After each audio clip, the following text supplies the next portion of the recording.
உங்களுக்கு வரக்கூடிய சிலுவைகளை சுமந்து கொள்ளுங்கள். அதுதான் நீங்கள் என் மீது வைத்திருக்கக்கூடிய, நான் உங்கள் மீது வைத்திருக்கக்கூடிய அன்பின் அடையாளம் என்பதை சொல்லுகிறார். நம்முடைய கஷ்ட நஷ்டங்களின் மத்தியிலே நம் ஆண்டவர் இயேசு கிறிஸ்து நம்மோடு இருந்து நம்முடைய கஷ்டங்களை பகிர்ந்து கொள்கிறார். இதுதான் நாம் நம்ப வேண்டிய மிக மிக முக்கியமான ஒரு உண்மை. நான் இருக்கிறேன், அஞ்சாதே என்று கூறிய ஆண்டவர் நம்முடைய சிலுவைகளிலும் அவரும் பங்கேற்றுக் கொள்கிறார்.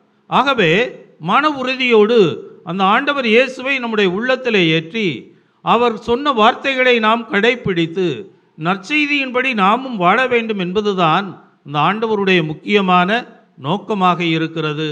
அந்த ஒரு குறிக்கோளோடு தான் நாம் இந்த திருப்பலியிலே பங்கேற்று இறை வார்த்தையை வாசித்து அதனை தியானித்து கொண்டிருக்கிறோம். முக்கியமாக இந்த தவக்காலத்தில் ஆண்டவர் நம் மீது வைத்திருக்கக்கூடிய அளவற்ற அன்பை நினைத்து பார்க்கின்ற பொழுது எவ்வளவு பணிவோடு, எவ்வளவு தாழ்ச்சியோடு நாம் அந்த ஆண்டவரை நம்முடைய உள்ளங்களிலும் நம்முடைய இல்லங்களிலும் ஏற்றுக்கொள்ள வேண்டியவர்களாக இருக்கிறோம் என்பதை சிந்தித்து பார்க்க வேண்டும்.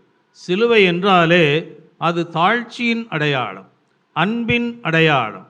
அது உண்மையில் நமக்கு இதன் வழியாக வெற்றியை கொடுக்கக்கூடிய அடையாளம். ஆகவே ஆண்டவர் இயேசுவோடு நாம் வீற்றிருக்க வேண்டும் என்றால் நாம் எதை தூக்கி செல்ல வேண்டும்? நமக்கு வரக்கூடிய சிலுவைகளை தூக்கி செல்ல வேண்டும். எதனை கடந்து செல்ல வேண்டும்? அவருடைய பேருதவியால், அவருடைய துணையோடு நமக்கு வரக்கூடிய எல்லா கஷ்டங்களையும் நஷ்டங்களையும் நாம் கடந்து அவருடைய உதவியால் வெற்றி பெற்று திரும்பவும் அவருக்கு சான்று பகர்கின்ற அன்புக்குரிய நல்ல சீடர்களாக நாம் இருக்க வேண்டும்.